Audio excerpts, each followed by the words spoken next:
World movie review by SL presents Brooklyn 45 27 दिसंबर 1945 की शाम को सैन्य दिग्गज और आजीवन मित्र Marla Sheridan, Archibald Archie Stanton और Paul DiFranco Park Slope, New York स्थित घर में कॉकटेल के लिए इकट्ठा होते हैं। ये घर उनके करीबी दोस्त और कमांडर क्लाइव हॉकस्टेटर का होता है।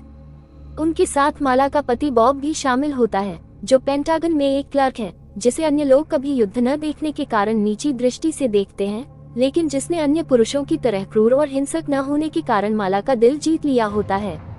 हॉक अपनी मानसिक रूप से बीमार पत्नी सुसान की हालिया आत्महत्या पर शोक मना रहा होता है, जिसने तब आत्महत्या कर ली थी जब कोई भी उसके आरोपों पर विश्वास नहीं कर रहा था कि उसका जर्मन पड़ोसी हिटलर का जासूस है। हॉक को उदास देखकर सब सूजन को याद करते हुए एक टोस्ट ऑफर करते हैं। हॉक सबको थैंक्स कहता है।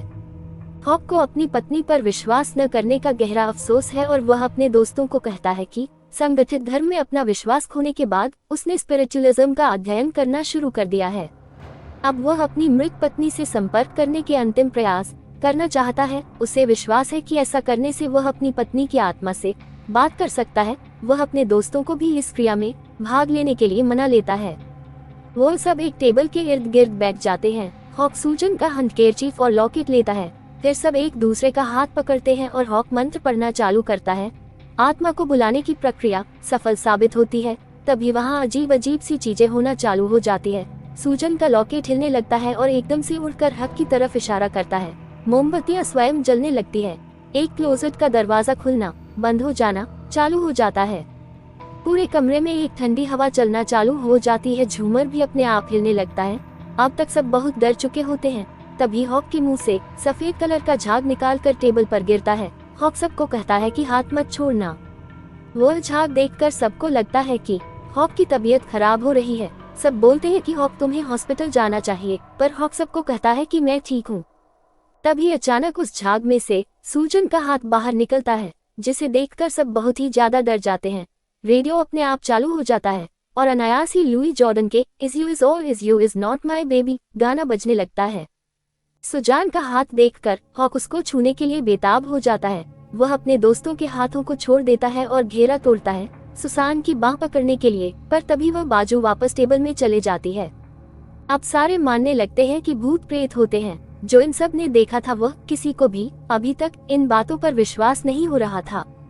इस एहसास से विनम्र और अभिभूत होकर कि वास्तव में एक पुनर्जन्म भी है और वह एक दिन अपनी पत्नी के साथ फिर से मिल सकता है, हॉक मेज के नीचे से एक पिस्तौल निकालता है और अपने सिर में घातक रूप से गोली मार लेता है। उसी क्षण कोठरी का दरवाजा टूट जाता है और एक महिला उसमें से बंधी हुई बाहर गिरती है। उसका मुंह भी बंद होता है। वो खुद से अपने बंधे हुए हाथों को खोलती है और सबको बताती है कि वह हॉक की जर्मन पड़ोसी हिल्डेगार्ड है और हॉक ने उसे एक रात पहले नशीला पदार्थ दिया और उसका अपहरण कर लिया था। वो बंद पार्लर का दरवाजा खोलने की कोशिश करती है, लेकिन पॉल इस बात पर जोर देता है कि हम सब किसी के भी जाने से पहले ये पुष्टि कर ले कि ये लड़की नाजी जासूस है या नहीं। उस लड़की की सच्चाई जानने के लिए वह सब लोग आपस में तू मैं करते हैं। कुछ को लगता था कि वह लड़की सही है और कुछ को लगता था कि वह लड़की गलत है। इन सब झगड़ों में आर्ची खुलासा करता है कि उसने वास्तव में एक युद्ध अपराध किया है, जिसके लिए मीडिया उसे दोषी ठहरा रहा है। आर्ची आगे बताता है कि युद्ध के दौरान गलती से उसने बच्चों के स्कूल को बम से उड़ा दिया था, जिसमें कई बच्चे मारे गए थे। उसके बाद मीडिया ने उसे बच्चा बोलना शुरू कर दिया था। मार्ला आर्ची से पूछती है कि क्या तुम्हें पता था कि अंदर बच्चे हैं? वह कहता है कि हाँ, मुझे पता था, पर अंदर जर्मन सैनिक भी थे और उनको पकड़ने के लिए मुझे उन बच्चों को भी मारना पड़ा। आर्ची कहता है कि मैं एक अच्छा इंसान हूँ। इस पर मार्ला कहती है कि हम इतने समय से दोस्त हैं, पर आज मुझे लग रहा है कि जैसे मैं तुम्हें जानती ही नहीं। आर्ची पॉल से कहता है, अब मैं और बर्दाश्त नहीं कर सकता, दरवाजा खोलो और मुझे जाने दो। इस पर पॉल मना कर देता है।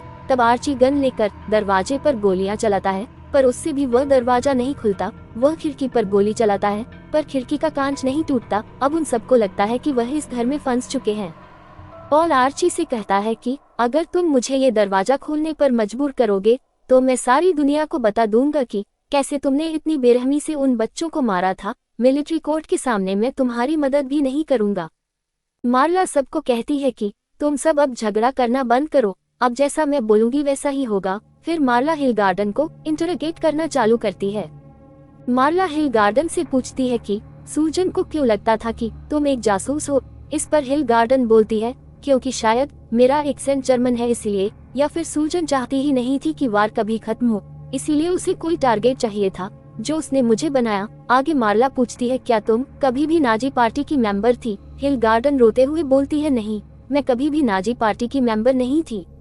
अब मार्ला को यकीन हो जाता है कि हिल गार्डन कोई जासूस नहीं है। वह पॉल को दरवाजा खोलने को बोलती है। तब पॉल दरवाजे में चाबी लगता है तो एकाएक चाबी दरवाजे में घुसकर गुम हो जाती है। आर्ची पॉल को दरवाजा खोलने को बोलता है, पर पॉल कहता है कि चाबी को तो दरवाजे ने खा लिया है। पर किसी को भी पॉल की इस बात पर विश्वास नहीं होता है। सभी दरवाजे को खोलने की कोशिश करते हैं, पर तभी एकाएक पीछे से आवाज आती है। जब सब मुड़ के देखते हैं तो वह पाते हैं कि हॉक के अंदर आत्मा आ गई है। ये देखकर सब डर जाते हैं। वह सब उस कमरे से बाहर निकालने की कोशिश करते हैं, पर वह सफल नहीं हो पाते हैं। अब सबको लगता है कि वह इस कमरे में फंस चुके हैं। तब मार्ला फैसला करती है कि वहां से निकलने का एकमात्र रास्ता तंत्र क्रिया को समाप्त करना है। हॉक की लाश, जो अब बहुत गुस्से में है, वह कहती है कि वह उन्हें जाने देगी, पर वह पहले हिल्डेगार्ड को मार डालें। बॉब अब मार्ला की बातों में हाँ मिलाते हुए कहता है कि अगर हमें इस आत्मा को दूसरी दुनिया में भेजना है तो हमें वह क्रिया को समाप्त करना ही होगा। क्रिया चालू होने पर सारे के सारे हॉक की आत्मा को वापस जाने को कहते हैं, पर वह मना कर देता है। तभी सूजन का भूत वहां आता है, जो हिल्डेगार्ड पर उसे मारने और इसे आत्महत्या जैसा दिखाने का आरोप लगाती है। हिल्डेगार्ड कहती है कि ये सब झूठ है, सुजान ने अपने आप को खुद मारा था और अब वह मुझ पर इल्जाम लगा रही है। मार्ला कहती है कि सुजी, हॉक प्लीज हमें यहाँ से जाने दो, पर हॉक उन्हें जाने नहीं देता।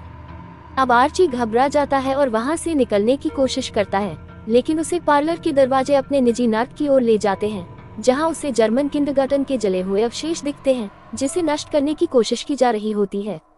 ये सब अब पॉल की बर्दाश्त से बाहर हो जाता है। वह हिल्डेगार्ड की तरफ जाता है और उसका गला दबाकर उसको मारने की कोशिश करता है, पर बॉब और आर्ची आकर हिल्डेगार्ड को बचा लेते हैं। तब हॉक उठकर बैठ जाता है। वह हिल्डेगार्ड को मारने के लिए सब पर चिल्लाने लगता है और इतना क्रोधित हो जाता है कि वह अपना चेहरा मेज पर पटकने लगता है, जिससे उसका जबड़ा हिंसक रूप से उसके चेहरे से टूट जाता है। बॉब, जिसके पास हॉक की पिस्तौल है, पॉल से धमकी मिलने के बाद पॉल पर 2 बार गोलियां चलाता है। पहली गोली से पॉल की 2 उंगलियां उड़ जाती है और फिर दूसरी गोली से वह मारा जाता है। पॉल के मरने से हिल्डेगार्ड राहत महसूस करती है। वह बॉब को धन्यवाद देने जाती है कि तभी वह मुड़ता है और उसके चेहरे पर एक गोली मार देता है, जिससे उसकी भी मौत हो जाती है। घबराकर बॉब बंदूक गिरा देता है और कहता है कि उसे उस महिला को उसके वास्तविक अपराध की परवाह किए बिना मारना था। ऐसा नहीं होता तो उन्हें कभी भी इस कमरे से बाहर जाने की अनुमति नहीं मिलती। हॉक की मांगे पूरी होने पर पार्लर के दरवाजे खुल जाते हैं। बॉब, माला और आर्ची अपार्टमेंट छोड़कर बाहर आ जाते हैं, जहां आर्ची उन्हें कहता है कि उसने जो किया है उसके लिए वह खुद को दोषी मानता है। वह अपने आप को मिलिट्री के हवाले कर देगा। आर्ची फिर बॉब से पूछता है, बॉब तुम तो हमेशा मेरे द्वारा किए गए कामों को गलत बोलते आए हो, तो क्या आज जो तुमने अंदर मर्डर किया है, क्या तुम भी अपने आप को पुलिस के हवाले करोगे? बिना कुछ कहे माला और बॉब अपनी कार में बैठते हैं, लेकिन जो कुछ हुआ उससे वे इतने भावुक हो चुके थे कि वे चुपचाप बैठ जाते हैं और अंततः रोने लगते हैं।